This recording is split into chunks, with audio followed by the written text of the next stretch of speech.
Assalamualaikum warahmatullahi wabarakatuh. Ketemu lagi dengan saya Nurnia pada pembelajaran fisika.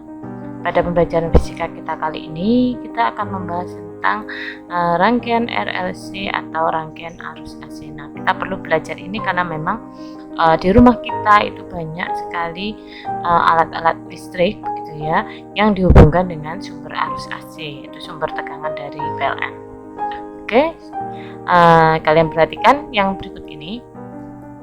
Nah, apa sih perbedaannya arus dan arus atau tegangan AC dengan arus atau tegangan DC?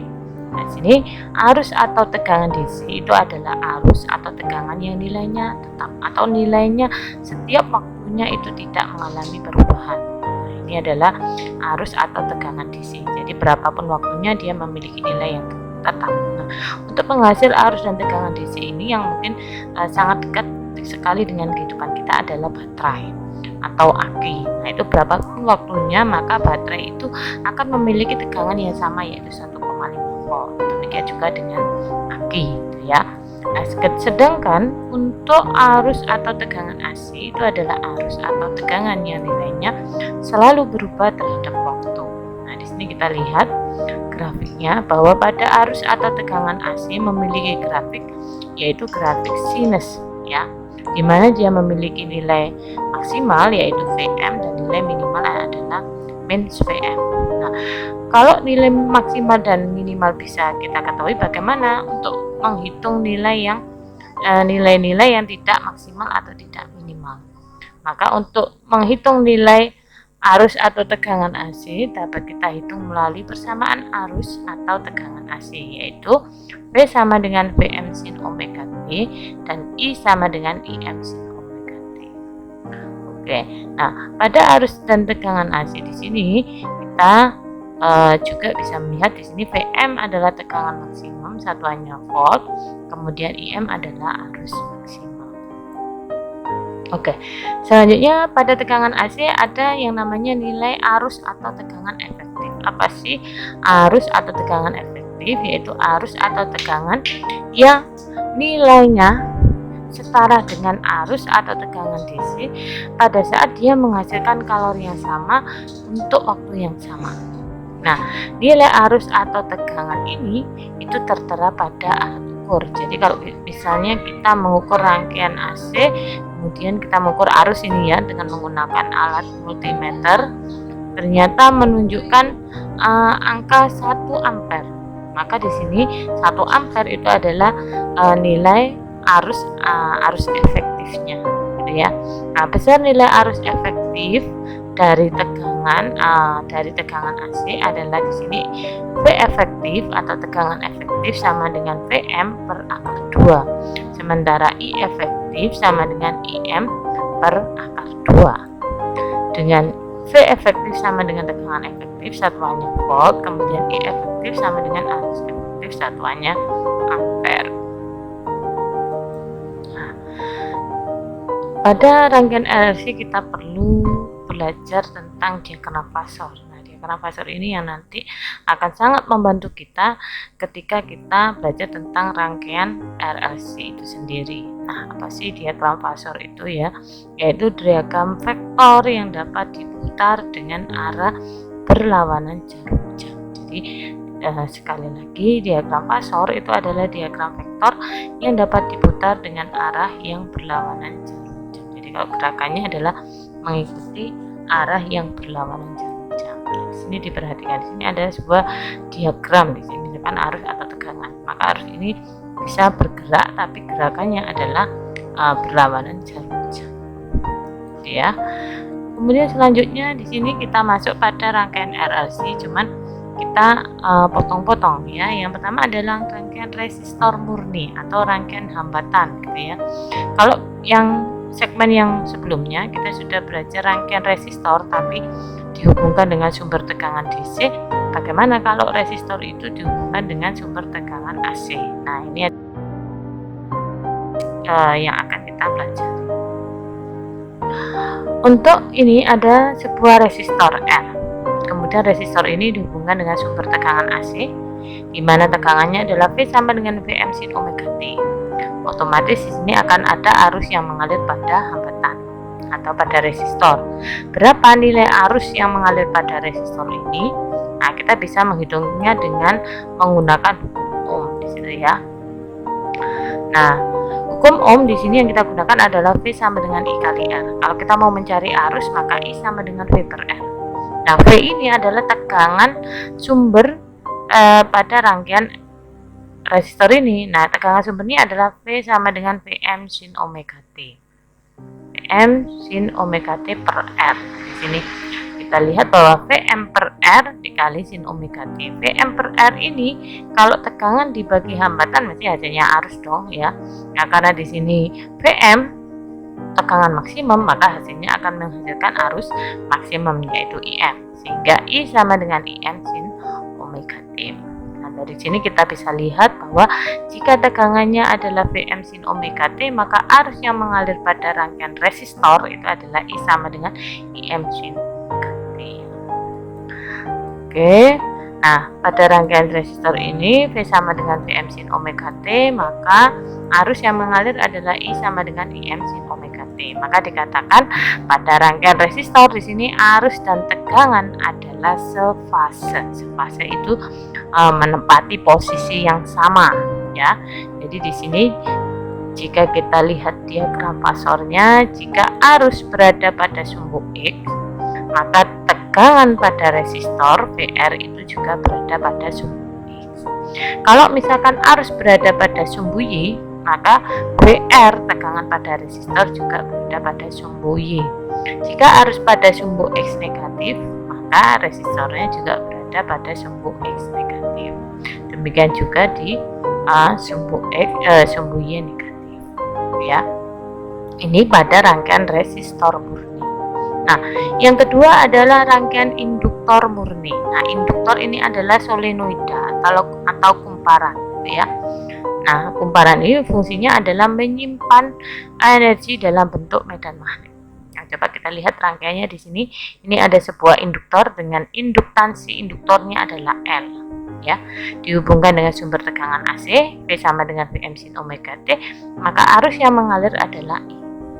Berapa besarnya I? Nah, untuk menghitung besarnya I, maka kita menggunakan GGL induktansi diri. Jadi di sini GGL atau beda potensial sama dengan min L ya, sama dengan L dI per dt ya. Sehingga di sini dipindah GGL kali dt sama dengan L kali dI gitu ya. Untuk menghilangkan diferensial kita pakai integral di sini. Maka integral GGL kali dt sama dengan integral L dI. Nah, GGL-nya di sini beda potensial, kita masukkan Vm sin omega T dt sama dengan L integral dI. Karena ini di sini tidak ada I-nya, maka L langsung keluar karena besaran yang konstan gitu ya. Nah, di sini besaran yang konstan mana? Vm di sini. Sehingga Vm integral sin omega T dt sama dengan L kali I. Integralnya dI adalah I gitu ya. Nah, kemudian integral sin omega T dt ya, integralnya sin apa ya? Ya min cos. Cuman di sini kita lihat dulu karena terhadap T, variabel T gitu ya, maka T-nya di sini melekat pada omega, maka omeganya harus keluar. Jadi 1/, omega dikali turunannya sin adalah min cos omega T. Sehingga Vm per omega kali min cos omega T. Nah, karena L-nya di sini pindah ruas menjadi Vm per omega kali L kali min cos omega T sama dengan I. Nah, min cos omega T ini nanti kita ganti menjadi sin omega T min 90. Nah, jika omega kali L ini adalah XL, reaktansi induktif atau semacam hambatan, maka besarnya I sama dengan Im sin omega T min 90. Itu untuk rangkaian induktor murni. Jadi ketika tegangannya V sama dengan Vm sin omega T, maka I-nya adalah Im sin omega T min 90. Dengan XL di sini adalah reaktansi induktif, satuannya ohm karena memang dia setara hambatan gitu ya. Dengan XL itu sama dengan omega kali L. Oke. Sehingga pada rangkaian induktor di sini antara arus dan tegangan itu memiliki beda fase 90 derajat. Artinya tegangan mendahului arus sebesar 90 derajat. Coba kalian perhatikan diagram fasornya di sini. Jadi ketika I berada di sumbu X positif, maka V tegangan induktor akan berada di sumbu Y positif. Kenapa kok di sumbu Y negatif? Karena gerakannya adalah berlawanan jarum jam. Ya, kalau gerakannya berlawanan jarum jam, maka VL akan bergerak mendahului I sebesar 90 derajat. Jadi V bergerak dulu 90 derajat, kemudian baru I. Karena kalau bergeraknya berlawanan jarum jam, gitu ya. Nah, kalau misalnya I-nya ada di sumbu Y positif, maka VL-nya ada di sumbu X negatif. Kalau I-nya berada di sumbu X negatif, maka VL-nya ada di sumbu Y negatif. Begitu seterusnya ya. Itu untuk rangkaian induktor murni. Nah, yang ketiga di sini rangkaian kapasitor murni. Nah, untuk rangkaian kapasitor, perhatikan di sini rangkaiannya, di sini ada sebuah kapasitor dihubungkan dengan sumber tegangan AC, V sama dengan V sin omega T, maka besar arus yang mengalir pada rangkaian, kita menggunakan definisi arus listrik bahwa I sama dengan dQ per dt. Dengan di sini dan Q sama dengan C kali V. Kita sudah belajar ini ya ketika kita belajar di rangkaian kapasitor ya. Coba dilihat di sini I sama dengan DC kali V per dt ya. Jadi Q-nya kita ubah menjadi C kali V. Oke, maka kita mendapatkan di sini C-nya keluar sama C kali D Vm sin omega T dt. Vm-nya keluar menjadi Vm kali C kali D sin omega T. Turunannya sin itu adalah cos. Berarti Vm kali C kali omega kali cos omega T. Nah, karena di sini omega kali C ini adalah 1/XC atau reaktansi kapasitif, maka Vm per XC dikalikan cos omega T. Nah, cos omega T itu sama dengan sin omega T plus 90. Jika di sini Vm per XC atau tegangan dibagi hambatan adalah arus maksimal. Berarti I sama dengan Im sin omega T plus 90. Ya, dengan XC adalah 1 omega C. Di mana XC adalah reaktansi kapasitor, satuannya adalah hambatan karena memang ohm ya, karena dia setara dengan hambatan, jadi satuannya ohm ya. Maka XC dengan XL satuannya ohm karena mereka setara dengan hambatan. Oke. Kesimpulannya di sini untuk rangkaian kapasitor murni bahwa ketika tegangannya V sama dengan Vm sin omega T, maka arus yang mengalir adalah I sama dengan Im sin omega T plus 90. Sehingga di sini antara arus dan tegangan pada rangkaian adalah berbeda fase 90, di mana arus itu mendahului tegangan sebesar 90 atau tegangannya yang ketinggalan terhadap arusnya sebesar 90 derajat. Oke, diagram fasornya bisa kita lihat di sini bahwa jika arusnya berada pada sumbu X positif, maka V-nya ada di mana? Karena di sini tegangannya adalah ketinggalan atau arusnya mendahului sebesar 90 derajat, maka tegangannya ada di sumbu Y negatif. Nah, seperti ini. Jadi I-nya bergerak dulu 90 derajat, kemudian baru tegangan kapasitornya. Ya. Oke. Nah, sekarang bagaimana jika tiga rangkaian itu kita gabungkan menjadi satu dengan cara diserikan? Di rangkaian RLC, resistor, induktor, dan kapasitor, kita serikan di sini ya. Nah, ini adalah R, kemudian ini adalah kumparan, ini ada C, kapasitor, dihubungkan dengan sumber tegangan AC. Nah ya, maka kita bisa mengerjakannya atau melihatnya dari diagram fasornya. Nah, kira-kira berapa arus yang mengalir, berapa hambatan total. Nah, hambatan total ini adalah impedansi kalau pada rangkaian AC ya. Berapa impedansinya, berapa tegangan pada R, berapa tegangan pada L, berapa tegangan pada C. Nah, maka kita perhatikan diagram fasornya di sini ya. Nah, yang pertama di sini, karena rangkaiannya seri, maka arus yang mengalir pada R itu sama dengan arus yang mengalir pada L sama dengan arus yang mengalir pada C. Sehingga kalau kita lihat arusnya kita letakkan di sini. Nah, di sumbu X positif. Maka di mana kalau letak VR? Nah, karena rangkaian resistor itu sefase dengan arusnya, maka dia akan selalu barengan dengan I. Kalau I-nya di sumbu X positif, maka VR-nya ada di sumbu X positif, gitu ya.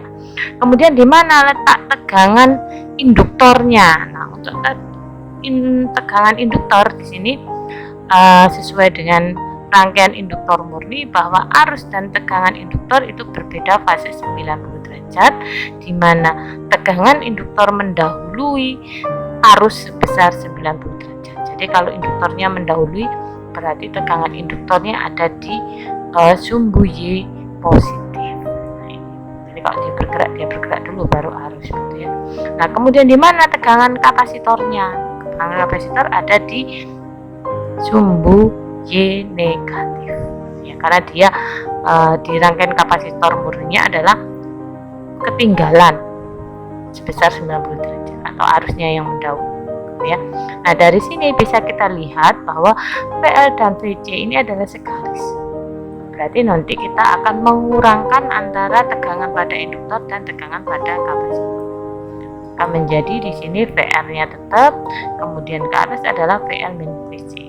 Nah, maka tegangan total yang dimiliki oleh rangkaian di sini tegangan total kita membuat garis potongnya di sini secara vertikal dan horizontal, maka kita akan ketemu tegangan total.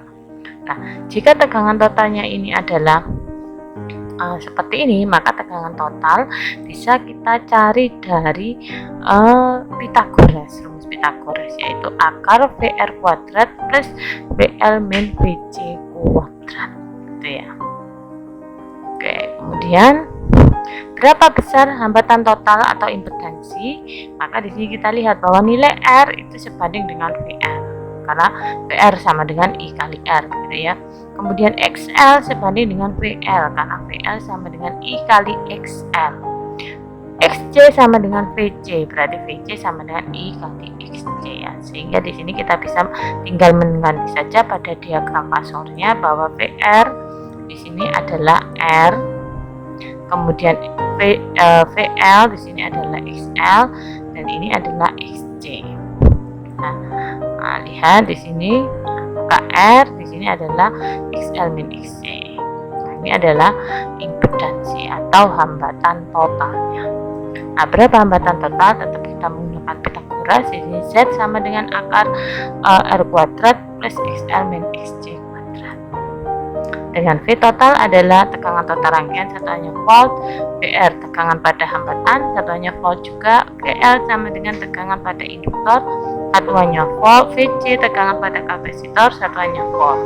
Z adalah impedansi, XL reaktansi induktif sama dengan omega kali L, gitu ya. Kemudian XC adalah reaktansi kapasitif sama dengan 1/omega C, dan R adalah hambatan. Oke. Nah, di segmen yang terakhir kita akan menghitung berapa faktor daya rangkaian. Nah, faktor daya rangkaian ini adalah cos theta. Nah, di sini cos theta-nya berapa? Nah, cos theta tentunya kita bisa mencari, kalau cos berarti nilai sisi samping sudut, dia berarti R dibagi Z. Di sini cos theta adalah faktor daya.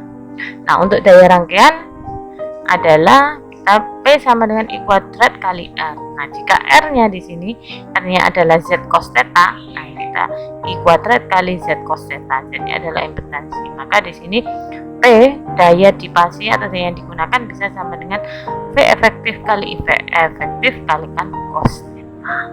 Ya. Nah, ini yang bisa saya berikan untuk rangkaian RLC. Nanti jika kalian belum paham, kalian bisa mengulangi dari slide yang pertama sampai slide yang terakhir. Nah, di segmen berikutnya nanti akan saya berikan contoh dan latihan soalnya. Oke, terima kasih karena sudah menyimak video saya pada kali ini. Terima kasih. Assalamualaikum warahmatullahi wabarakatuh.